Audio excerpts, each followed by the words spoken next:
विद्यार्थी मित्रांनो, सुरुवातीला मी माझा परिचय करून देतो. प्राध्यापक डॉक्टर राठोड साहेब गुलाबराव, राज्यशास्त्र विभाग प्रमुख, स्वर्गीय नितीन महाविद्यालय पाथरी. विद्यार्थी मित्रांनो, स्वामी रामानंद तीर्थ मराठवाडा विद्यापीठ नांदेड अंतर्गत स्वर्गीय नितीन महाविद्यालय पाथरी. आज आपण BA second year semester 3 paper 5वा आंतरराष्ट्रीय संबंध या पेपर मधील पहिला घटक अतिशय महत्त्वाचा जो आहे, आंतरराष्ट्रीय संबंधाचा अर्थ, व्याख्या, स्वरूप, व्याप्ती आणि महत्त्व, याच्यामधील पहिला जो घटक आहे, पहिला भाग आहे आंतरराष्ट्रीय संबंधाच्या व्याख्या आणि विकासाची टप्पे. लक्षात असू द्या, हा अतिशय महत्त्वाचा भाग आहे. आंतरराष्ट्रीय संबंधाच्या व्याख्या व विकासाची टप्पे याच्यावर आज आपण चर्चा करणार आहोत. बघा, आज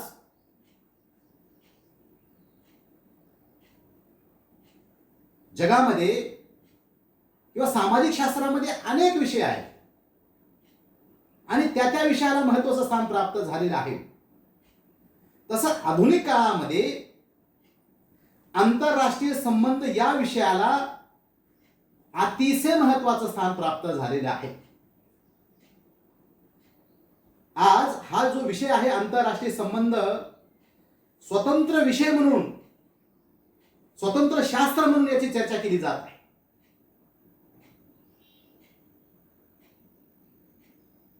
अरिस्टॉटल या विचारवंताने त्याच्या पॉलिटिक्स नावाच्या ग्रंथामध्ये अतिशय महत्त्वाचं एक विचार मांडलेला आहे की माणूस हा समाशील प्राणी आहे आणि समाशील प्राणी असल्यामुळे तो समाजाशिवाय राहू शकत नाही. जो राहत असेल,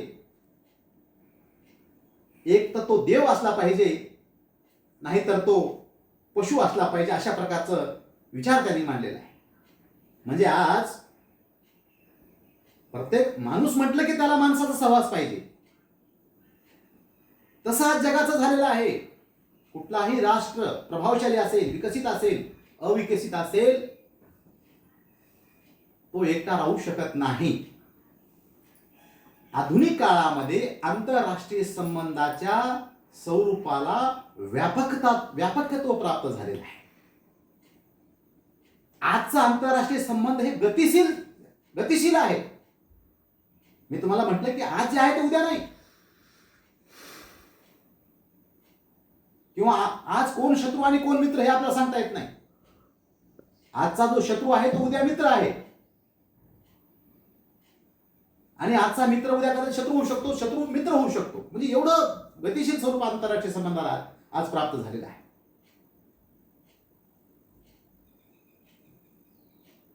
पण सुरुवातीचा जर आपण काळ बघितला तर सुरुवातीच्या काळामध्ये या विषयाला एवढं महत्त्व नव्हतं. प्राचीन काळामध्ये या विषयाचं स्वरूप प्राप्त झालेलं नव्हतं. अभ्यास होता. प्लेटो, अरिस्टॉटल, कौटिल्य यांच्या लिखाणामध्ये आंतरराष्ट्रीय संबंधासंबंधी परराष्ट्र धोरणावर लिखाण आहे. एका देशाचे दुसऱ्या देशा संबंधासंबंधी चर्चा झालेली आहे त्यांच्या ग्रंथामध्ये.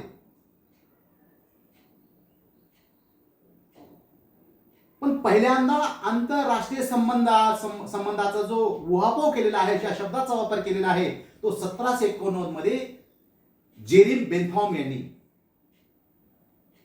बेनथॉम या विचारवंतांनी पहिल्यांदा 1789 मध्ये आंतरराष्ट्रीय संबंध या शब्दाचा उल्लेख त्यांनी केलेला आहे. लक्षात असू द्या. आणि 19व्या शतकामध्ये पॉल एस रीस यांनी आंतरराष्ट्रीय संबंधावर एक महत्वपूर्ण ग्रंथाचं लिखाण करून त्यांनी या विषयाला चालना देण्याचा प्रयत्न त्यांनी केलेला आहे. म्हणजे सांगायचं तात्पर्य हे की पहिल्या काळामध्ये आंतरराष्ट्रीय संबंधाचं जे स्वरूप होतं ते मर्यादित स्वरूप होतं. पण आज आपण पाहतो की इतर विषयापेक्षा रोजच्या जीवनामध्ये जर सगळ्यात जास्त कुठल्या विषयावर चर्चा होत असेल किंवा आपल्या देशाच्या राजनीतीवर जर कोणत्या घटकाचा प्रभाव पडत असेल तो आंतरराष्ट्रीय संबंधाचा फार मोठ्या प्रमाणात प्रभाव पडतो.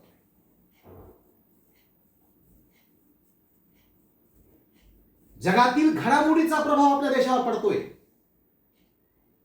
म्हणजे आपल्याला जर सुखी आणि संपन्न राहायचं असेल तर दुसरे देश देखील सुखी आणि संपन्न पाहिजे, आहे की नाही? याचं तुम्ही छोटंसं तुम्हाला उदाहरण तुम्हाला आता तुमच्या लक्षात आलं असेल की कोरोना नावाची 2019 मध्ये जी कोरोना नावाची बिमारी जागतिक संकट आलेलं आहे हे भारताने निर्माण केलेलं नाही, संकट नाहीये. ही बिमारी कुठून आलेली आहे? ही बिमारी आलेली चायनाकडून. आज देशाची सामाजिक, आर्थिक, राजकीय व्यवस्था त्याचं स्वरूप जे आहे ते भयानक स्वरूप आलेलं आहे. लाखो लोक याच्यामुळे विस्थापित झालेले आहे. म्हणजे जगामधील घडामोडीचा देखील आपल्या आंतरराष्ट्रीय जे राष्ट्रीय राजकारण आहे, राष्ट्रीय व्यवस्था आहे त्याच्यावर फार मोठा प्रभाव पडतो. म्हणून आज या विषयाला काय झालेलं आहे, अतिशय महत्वाचं स्थान प्राप्त झालेलं आहे. हे लक्षात असू द्या तुमच्या. म्हणून ही जी संकल्पना आहे, आंतरराष्ट्रीय संबंधाची संकल्पना आहे, आंतरराष्ट्रीय संबंध हा जर विषय तुम्हाला समजून घ्यायचा असेल तर आंतरराष्ट्रीय संबंधाच्या काही व्याख्या आपल्याला त्याचा अर्थ आपल्याला स्पष्ट करावा लागेल, व्याख्या आपल्याला समजून घ्यावा लागेल. एक सर्वसाधारण व्याख्या आहे, सर्वसाधारण व्याख्या आंतरराष्ट्रीय संबंधाची सर्वसाधारण पहिली व्याख्या आहे, एका राष्ट्राचे दुसऱ्या राष्ट्राशी कसे संबंध असावेत ही निश्चित करणारी तत्वे म्हणजे आंतरराष्ट्रीय संबंध होय. काय लक्षात आलं? एका राष्ट्राचे दुसऱ्या राष्ट्राशी कसे संबंध असावेत ही निश्चित करणारी तत्वे म्हणजे आंतरराष्ट्रीय संबंध होय. आंतरराष्ट्रीय राजनीतीमध्ये हॅन्से मार्गंटाव या विचारवंताला अतिशय महत्वाचं स्थान आहे. आंतरराष्ट्रीय अभ्यासाचं जनक म्हणून त्याला मानलं जातं आणि त्यांनी अतिशय महत्वाचा ग्रंथ लिहिलेला आहे, political among nation. Political among the nation या नावाचा अतिशय महत्वाचा ग्रंथ लिहिलेला आहे आणि त्याच्यामध्ये त्यांनी आंतरराष्ट्रीय संबंधावर एक व्याख्या केलेली आहे. मार्गंटाची व्याख्या लक्षात असू द्या. मार्गंटा काय म्हणतो? आंतरराष्ट्रीय संबंध म्हणजे राष्ट्रातील संघर्ष व सत्तेचा वापर करण्याचा प्रयत्न म्हणजे आंतरराष्ट्रीय संबंध होय. राष्ट्रातील संघर्ष व सत्तेचा वापर करण्याचा प्रयत्न म्हणजे आंतरराष्ट्रीय संबंध होय. दुसरी व्याख्या आहे केनेथ थॉम्सन. लक्षात असू द्या, केनेथ थॉम्सन नावाचा विचारवंत आहे. तो काय म्हणतो? राष्ट्रातील परस्पर संबंध सुधारण्यास किंवा बिघडविण्यास कारणीभूत असलेल्या परिस्थितीचा अभ्यास करणे म्हणजे आंतरराष्ट्रीय संबंध होय. तिसरी व्याख्या आहे क्विन्सी राईट. क्विन्सी राईट हा विचारवंत काय म्हणतो बघा, जागतिक राजकारणात दोन किंवा दोनपेक्षा अधिक शक्तिशाली राष्ट्रातील संबंध व्यक्त करणारे शास्त्र म्हणजे आंतरराष्ट्रीय संबंध होय. नंतरची व्याख्या आहे पामर आणि पार्किन्स. पामर व पार्किन्स ही व्याख्या आहे. तो काय म्हणतो बघा, आंतरराष्ट्रीय राजकारणाचा अभ्यासाचा संबंध प्रामुख्याने राज्य पद्धतीशी आहे. बघा, अशा प्रकारे वेगवेगळ्या विचारवंतांनी आंतरराष्ट्रीय संबंधाच्या व्याख्या सांगितल्या. आता एक निश्चित व्याख्या नाहीये बघा. काहींनी आंतरराष्ट्रीय संबंध म्हणजे राज्य पद्धती, राज्याचा अभ्यास किंवा आंतरराष्ट्रीय संबंध म्हणजे दोन देशातील संबंध सुधारण्यास किंवा बिघडण्यास कारणीभूत असलेली परिस्थिती. वेगवेगळ्या विचारवंतांनी वेगवेगळ्या पद्धतीने आंतरराष्ट्रीय संबंध हा जो विषय आहे हा विषय समजून देण्याचा प्रयत्न केलेला आहे किंवा त्याचा अर्थ त्यांनी सांगितलेला आहे. लक्षात आलं तुमच्या आलं असेल बघा. म्हणजे मी तुम्हाला सुरुवातीला सांगितलं की सर्वसाधारण व्याख्या म्हणजे एका देशाचे दुसऱ्या देशाशी संबंध कसे असावेत हे निश्चित करणारी तत्व म्हणजे आंतरराष्ट्रीय संबंध होय. जेव्हा आपल्या सीमेच्या बाहेर दुसऱ्या देशाशी संबंध प्रस्थापित करणे म्हणजे आंतरराष्ट्रीय संबंध होय. हे तुमच्या लक्षात आले असेल. आता आंतरराष्ट्रीय संबंध हा विषय आज कळीचा झालेला आहे. या विषयाला आज अतिशय महत्वाचं स्थान प्राप्त झालेलं आहे. कारण आज आपण या विषयाला सोडून आपण राजकारण बी करू शकत नाही आणि व्यवस्थित गोविंदाने सुद्धा राहू शकत नाही. म्हणून आंतरराष्ट्रीय संबंध, आंतरराष्ट्रीय जागतिक राजकारण हे आज याला खेड्याचं स्वरूप प्राप्त झालेलं आहे. विश्व हेची माझे घर,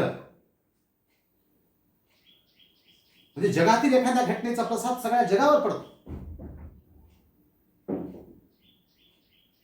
म्हणजे एवढं व्यापक स्वरूप आज आंतरराष्ट्रीय संबंधाला काय झालेलं आहे, प्राप्त झालेलं आहे. पण याचा विकास कसा झाला? आज जसं स्वरूप आहे आंतरराष्ट्रीय संबंधाचं तसं पहिल्यापासून होतं का? नाही. पहिल्या काळामध्ये जसं आज याला व्यापकता प्राप्त झालेलं आहे तसं प्राचीन काळामध्ये नव्हतं. कारण प्राचीन काळामध्ये दळणवळणाची सोय नव्हती, तंत्रज्ञानाचा विकास झालेला नव्हता. त्याच्यामुळं फक्त सीमेच्या जे बाजूला राष्ट्र आहेत त्यांच्या पुरते संबंध होते, ते बी सैनिक संबंध. एवढं मर्यादित स्वरूप होतं. आज आंतरराष्ट्रीय संबंधाला व्यापकता प्राप्त झालेला आहे.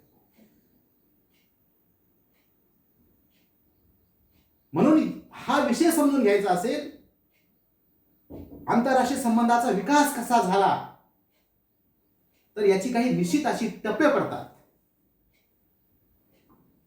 साधारणतः आंतरराष्ट्रीय संबंधाच्या विकासाची एकूण 5 टप्पे आहेत.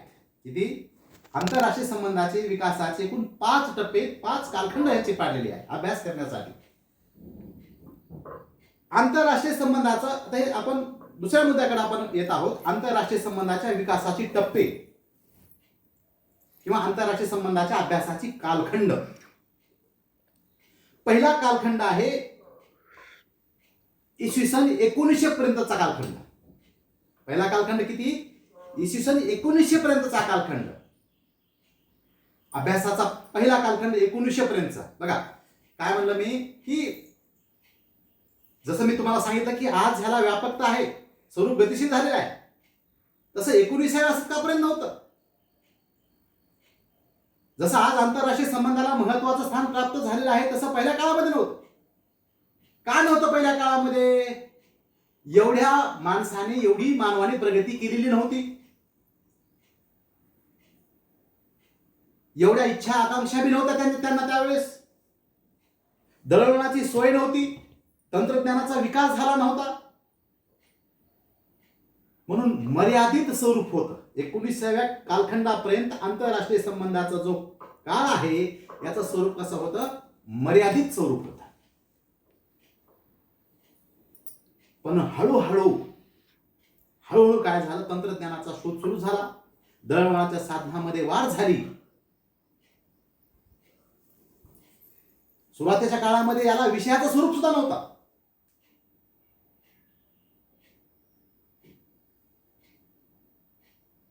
हा एक इतिहासाचा विषय म्हणून याच्याकडे बघितलं जायचं.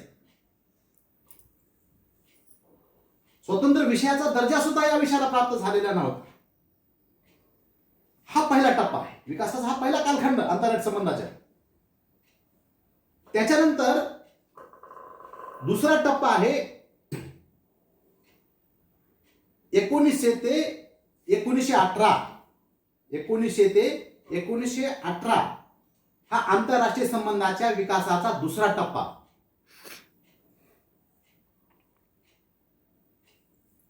मी तुम्हाला सांगितलं की सुरुवातीच्या काळामध्ये आंतरराष्ट्रीय संबंध स्वरूप कसं होतं? मर्यादित होतं.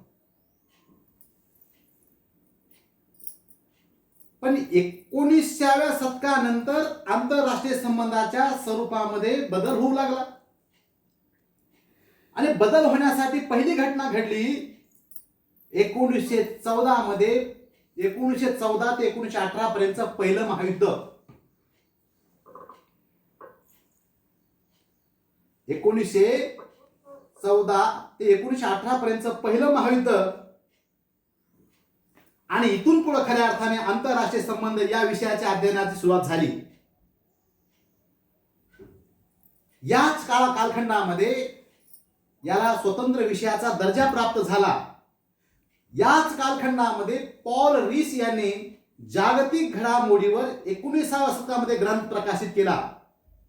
अमेरिकेच्या विश्वविद्यालयामध्ये या विषयाची अध्ययनाची स्वतंत्रपणे सुरुवात झाली.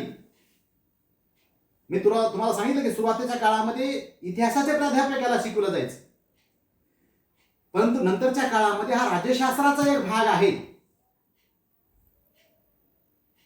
कारण पहिल्या महायुद्ध याचं भयानक स्वरूप होतं. आर्थिक आणि जीवित हानी भयानक झालेली होती. आणि म्हणून इथून पुढं आंतरराष्ट्रीय संबंधाशिवाय पर्याय नाही. आणि याला काय झालेलं आहे, गतित्व. आंतरराष्ट्रीय संबंधाचा अभ्यास करण्याची गरज निर्माण झालेली आहे. हा टप्पा आहे. त्याच्यानंतरचा तिसरा टप्पा आहे, तिसरा कालखंड आहे 1919 ते 1930. तिसरा टप्पा कोणता? 1919 ते 1930 हा दुसरा काळ आहे, दुसरा कालखंड आंतरसंबंधाचा अभ्यासाचा. आपण बघितलं की दुसऱ्या टप्प्यामध्ये 1914 ते 1918 मध्ये पहिलं महायुद्ध झालं. पहिल्या महायुद्धामध्ये वित्तहानी जीवितहानी भयानक अशी झाली होती. आणि मग जागतिक विचारवंताच्या नेत्यांच्या लक्षात आलं की याच्यावर मार्ग काढला पाहिजे. आणि म्हणून 1920 मध्ये जागतिक पातळीवर राष्ट्रसंघाची निर्मिती झाली. एक जागतिक संघटना राष्ट्रसंघ. राष्ट्रसंघ जगाचं संरक्षण करण्यासाठी, जगामध्ये शांतता आणि सुव्यवस्था निर्माण करण्यासाठी निर्माण झालेली ही संघटना. आणि जागतिक नेत्यांच्या आणि विचारवंतांच्या समूहाच्या लक्षात आलं की इथून पुढे युद्ध होणार नाही, जगामध्ये शांतता सुव्यवस्था राहील. कशामुळं? कारण संघटनेची निर्मिती झालेली आहे. म्हणून या कालखंडाला आदर्शवादी कालखंड या अनुषंगाने देखील या कालखंडाचा काय केला जातो? अभ्यास केला जातो. पण मी तुम्हाला सुरुवातीला सांगितलं की आंतरराष्ट्रीय संबंधाचं स्वरूप हे गतिशील आहे, हे न थांबणार आहे. आणि नंतरचा टप्पा सुरू झाला. नंतरचा टप्पा जो आहे त्याला चतुर्थ कालखंड, चौथा कालखंड म्हणतात. आणि चौथा कालखंड आहे 1930 ते 1945. 1930 ते 1945 चा जो कालखंड आहे, काळ आहे, हा चौथा कालखंड म्हणून ओळखला जातो. बघा, तिसऱ्या कालखंडामध्ये राष्ट्रसंघाची निर्मिती झाली, परंतु राष्ट्रसंघ हे अपयशी झाले. आदर्श काळ त्याला त्या काळाला म्हटलं होतं, युद्ध होणार नाही.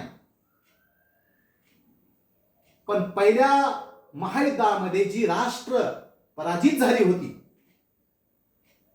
त्यांच्यामध्ये बदला घेण्याची वृत्ती निर्माण झाली होती. आणि पुन्हा जगाचं वातावरण बदलला.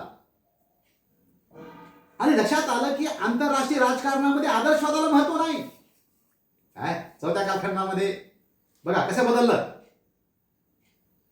की तिसऱ्या कालखंडामध्ये आदर्शवादी काळ, युद्ध होणार नाही. कशामुळे? राष्ट्रसंघ निर्माण झालेली आहे. परंतु अभ्यासकाच्या लक्षात आलं की जागतिक राजकारणामध्ये नैतिकतेला दुय्यम स्थान आहे. कशाला दुय्यम स्थान आहे? नैतिकतेला दुय्यम स्थान आहे. इथं वास्तविकतेला महत्व आहे, इथं सत्तेला महत्व आहे, राष्ट्रहित हे महत्वाचं आहे. आणि चौथ्या कालखंडामध्ये वास्तववाद्या दृष्टिकोनातून अभ्यास सुरू झाला.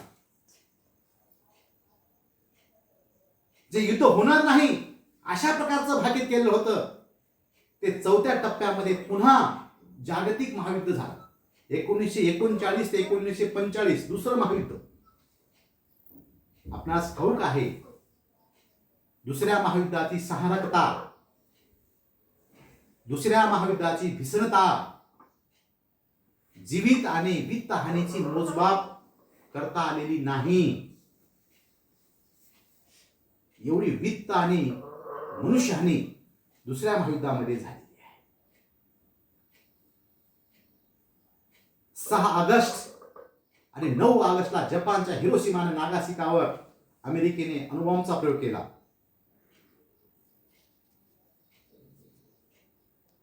आणि जगाच्या लक्षात आलं आता माणसं युद्धाला संपुष्टात आणणार नाही तर युद्धच हे माणसाला संपुष्टात आणणार नाही. 2 महायुद्ध झालेली आहे. आता जर 3रं महायुद्ध झालं तर 4थं महायुद्ध खेळण्यासाठी पृथ्वीवर माणसं शिल्लक राहणार नाही.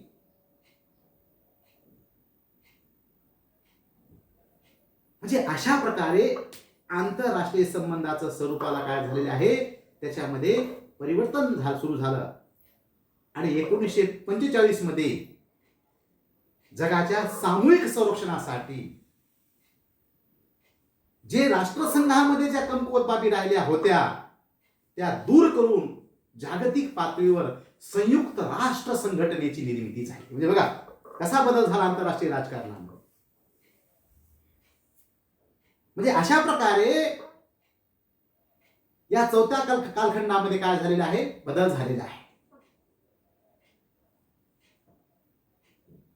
वास्तववादाबरोबर वर्तनवादी दृष्टिकोनातून सुद्धा आंतरराष्ट्रीय संबंधाचा अभ्यास केला जाऊ लागला. हा आहे तुमचा आपला आंतरराष्ट्रीय संबंधाच्या विकासाचा 4था टप्पा. आता शेवटचा जो टप्पा आहे 5वा जो टप्पा आहे तो आहे 1945 नंतर. हे अभ्यासासाठी हे टप्पे पाडलेले आहेत. 1945 नंतर ते आतापर्यंत 1945 ते 2020 पर्यंतचा हा 5वा टप्पा. बघा मी काय म्हणलं तुम्हाला 2रं महायुद्ध झालं, संयुक्त राष्ट्र संघटनेची स्थापना झाली, जगामध्ये शांतता सुव्यवस्था निर्माण करण्यासाठी सामूहिक सुरक्षेसाठी संयुक्त राष्ट्र संघटनेची निर्मिती झाली. पण इथून पुढचं राजकारण जे आहे जगाचं राजकारण जो आहे त्याच्यामध्ये पुन्हा दिशा बदलली. पहिल्या 2 महायुद्धामध्ये जी राष्ट्र खांद्याला खांदा देऊन लढली होती अमेरिका आणि रशिया यांच्यामध्ये सत्ता सुपन्नाचं राजकारण सुरू झालं. आणि या 5व्या टप्प्यामध्ये द्विध्रुवीकरणचं राजकारण सुरू झालं. 2 गटाचं राजकारण. जगाची विभागणी 2 गटामध्ये झाली. एक अमेरिकेचा गट आणि दुसरा रशियाचा गट. अशी जगाची उभी फूट पडली. याच कालखंडामध्ये काही ज्यांच्यावर राज्य होतं इंग्रजांचं राज्य होतं जी पारतंत्र्यामध्ये राज्य होती ती राज्य याच टप्प्यामध्ये याच कालखंडामध्ये ती स्वतंत्र झाली. आणि स्वतंत्र झालेल्या राष्ट्रांनी एक स्वतःचा या टप्प्यामध्ये या काळामध्ये एक स्वतंत्र गट तयार केला. भारताच्या नेतृत्वाखाली अलिप्ततावादी गट. बघा राजकारण कसा बदलला. जगाची विभागणी या 5व्या टप्प्यामध्ये कशी झालेली आहे. एक रशियाचा गट झाला, एक अमेरिकेचा गट आणि पुन्हा भारताच्या नेतृत्वाखाली अलिप्ततावादी गट. अमेरिकेने आपल्या गटाकडे इतर राष्ट्रांना ओढण्यासाठी नाटो, सियाटो अशा वेगवेगळ्या संघटना निर्माण केल्या. रशियाने वारसा करार नावाची संघटना स्थापन केली. आणि प्रत्यक्ष युद्ध तर नाही पण शीत युद्धाला सुरुवात झाली या 5व्या टप्प्यात. शीत युद्ध एकमेकाची शक्ती कमी करण्याची, एकमेकाला आर्थिक राजकीय दृष्टिकोनातून कोंडी पकडण्याचे डावपेच आंतरराष्ट्रीय राजकारणातले डावपेच सुरू झाले. म्हणजे हे स्वरूप अशा प्रकारचं या टप्प्यामध्ये 1990 पर्यंत असं चाललं. आणि 1990 मध्ये रशियाचं विघटन झालं. रशियाची ताकद इथून पुढं एक जी रशियाची ब्लाड गट होता रशियागत मध्ये अंतर्गत फुटफुट रशियाचे विभाजन झालं. आणि इथून पुढं अमेरिका हे सुपर पॉवर बनला. जगामध्ये एकमुखी राजकारण, एक ध्रुवी राजकारण अमेरिकेचे. पण इथं आंतरराष्ट्रीय संबंधाच्या राजकारणाला स्वरूप जे आहे ती स्वरूपाची दिशा बदलली. जगातील समस्या कमी होण्याऐवजी समस्येचं रूप उग्र धारण करू लागले. त्याच्यानंतरच्या काळामध्ये अनेक नवीन समस्या समोर आल्या. दहशतवाद, पर्यावरणाचा भयानक ऱ्हास, पर्यावरणाचा ढासळता समतोल, बेकारीचा प्रश्न, लोकसंख्येचा प्रश्न, रोगराईचा प्रश्न,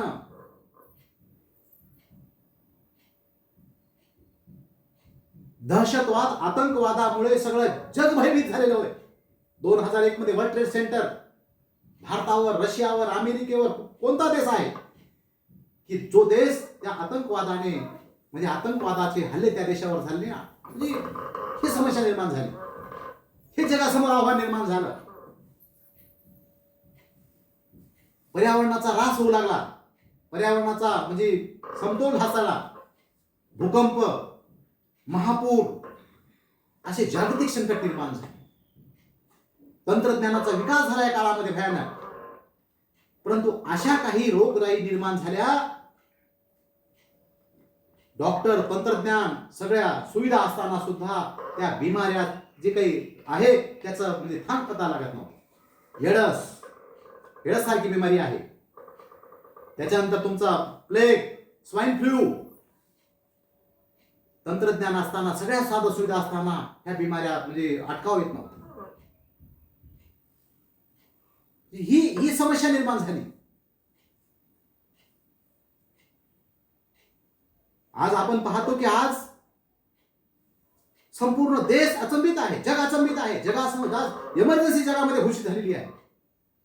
लॉकडाऊनवर लॉकडाऊन वाढत आहे.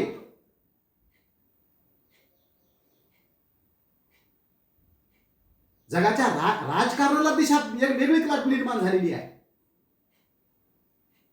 आज सगळ्या जगासमोर चीनने आव्हान उभं केलेलं आहे. अमेरिकेसारखा बलाढ्य राष्ट्र सुद्धा आज कोरोना बिमारी समोर हतबल झालेला आहे.